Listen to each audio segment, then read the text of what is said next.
दिवाली के मौके पर आप सबको बहुत बहुत बधाई।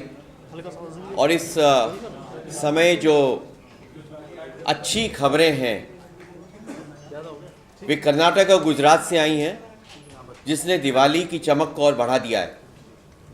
हमने हमेशा ये माना है कि अमित शाह जी के विरुद्ध जो मामला दर्ज किया गया था वह बिना किसी ठोस सबूत और जांच पड़ताल के दर्ज किया गया था, और इसलिए उच्च न्यायालय ने जो उन्हें जमानत दी है उससे न्याय का पक्ष मजबूत हुआ है और सीबीआई की जो राजनीति है वह उजागर हुई है। कोई सबूत नहीं था, कोई प्रमाण नहीं था, और एक राजनीतिक प्रतिशोध के अंतर्गत सीबीआई ने जो मामला दर्ज किया वह स्पष्ट हो गया।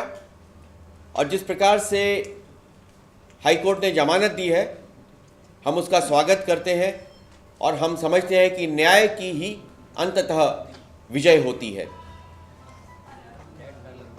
न्याय की यह विजय कर्नाटक में हुई है, जहां न्यायालय ने दल बदल विरोधी कानून को शब्दशः और उसकी भावना में उसको खरा साबित किया है, उसका पक्ष लिया है और वहाँ पर जो हमारी दलीलें थीं वह सत्य सिद्ध हुई हैं। We had always maintained and believed that the case against Mr. Amit Shah in Gujarat was unfairly investigated. It was a clear case of no evidence.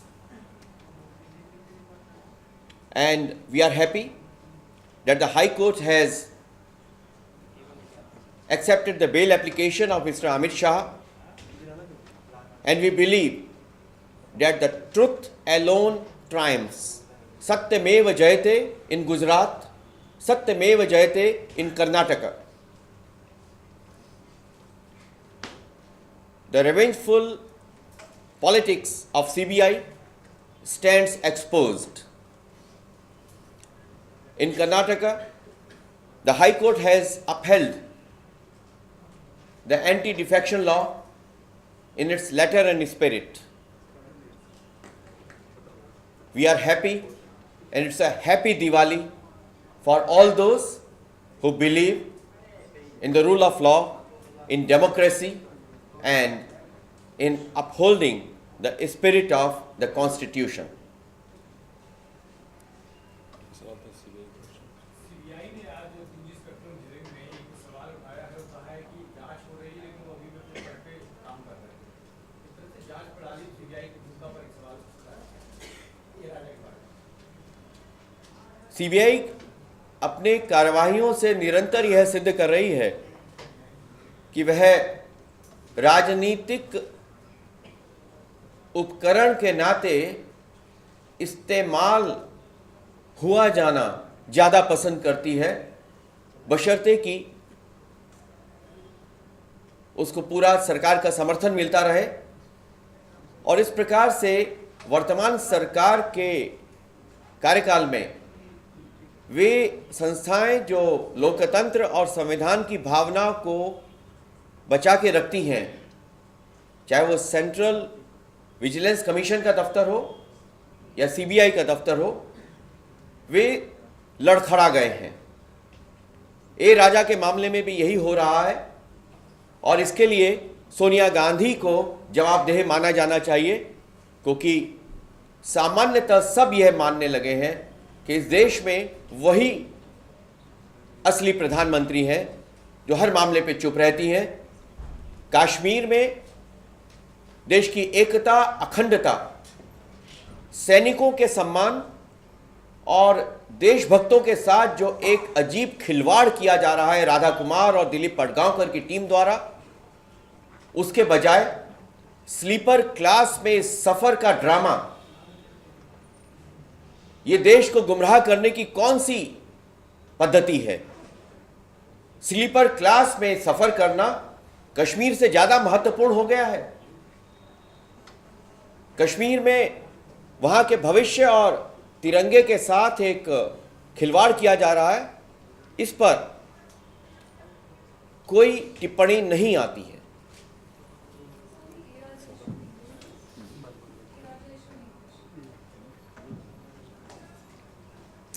The way CBI has acted strangely in 3G Spectrum inquiry case, it only shows that the government is playing with the institutions that are supposed to uphold the spirit of fair play, justice, and constitution.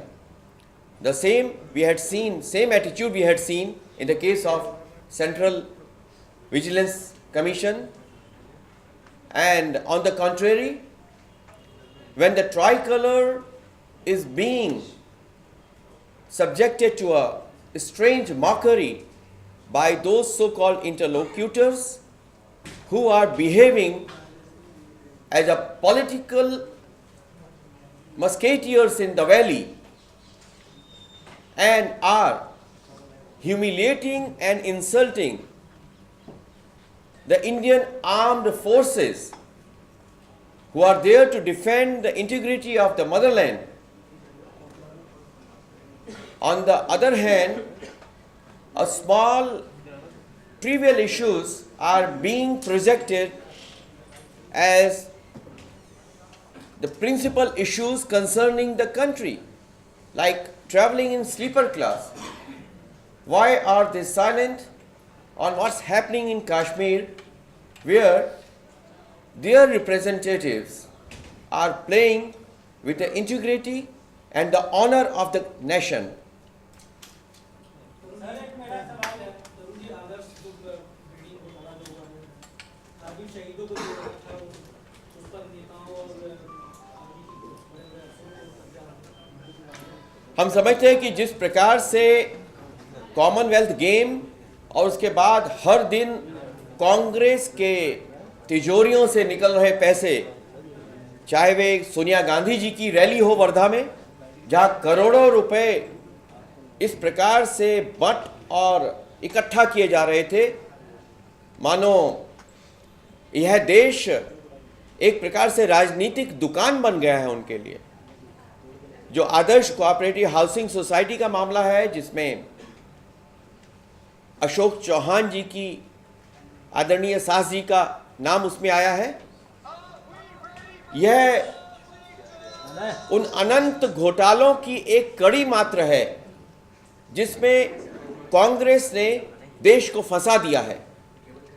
यह ध्यान में रखना होगा कि 1947 में देश को आज़ादी मिली थी और 1947 में कांग्रेस ने पंडित नेहरू के नेतृत्व में कृष्णा मेनन के साथ पहला जीप घोटाला किया था, जब भारत के जवान कश्मीर में लड़ रहे थे और उन्हें जीपें चाहिए थी।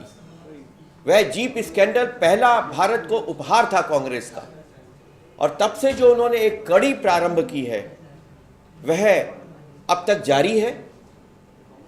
और ऐसा लगता है कि अब जनता की सहिष्णुता की सीमा खत्म हो गई है और अगला चुनाव कांग्रेस के भ्रष्टाचार पर ही होगा। वो तमाम रद्द करके उसकी पूरी रिव्यू होना चाहिए, जांच कमीशन बैठनी चाहिए और जो गड़बड़ हुई है उसके दोषियों को सजा मिलनी चाहिए।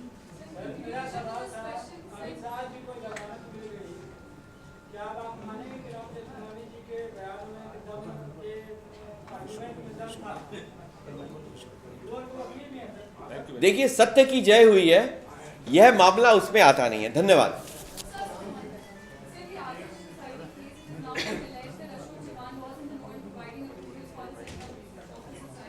How would you react to it? Do you think the UP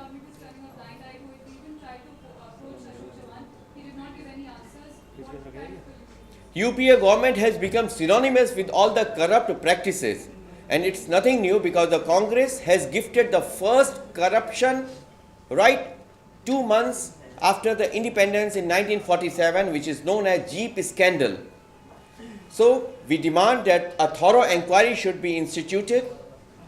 In Adarsh Housing Society case, all the allottees, the names should be cancelled and guilty should be punished. BJP का कोई नेता ऊपर क्लास में आगे हमारे नेता तो sleeper class, third class में ही सफर करते रहे हैं, पर उसकी वे खबर बना के ये देश पर एहसान नहीं जताते कि एक दिन हमने स्लीपर क्लास में किया तो देखो मैं कितना महान हो गया। हम सब स्लीपर क्लास और सेकंड क्लास के ही यात्री हैं। धन्यवाद।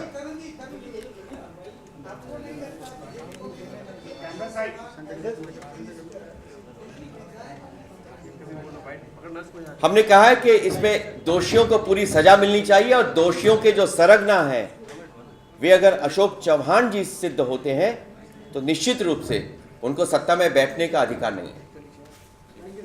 Thank you.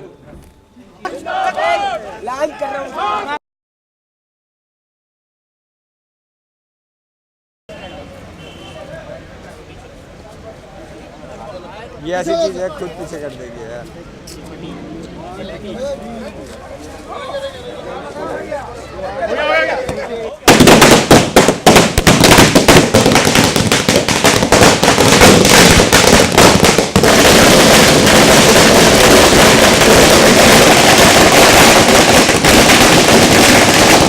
सीबीआई का दुरुपयोग बंद करो, बंद करो। सीबीआई का दुरुपयोग बंद करो, बंद करो। सीबीआई का दुरुपयोग बंद करो, बंद करो। सीबीआई का दुरुपयोग बंद करो, बंद करो। सीबीआई का दुरुपयोग बंद करो, बंद करो। भारतीय जनता पार्टी जिंदाबाद। भारतीय जनता पार्टी जिंदाबाद। भारतीय जनता पार्टी जिंदाबाद।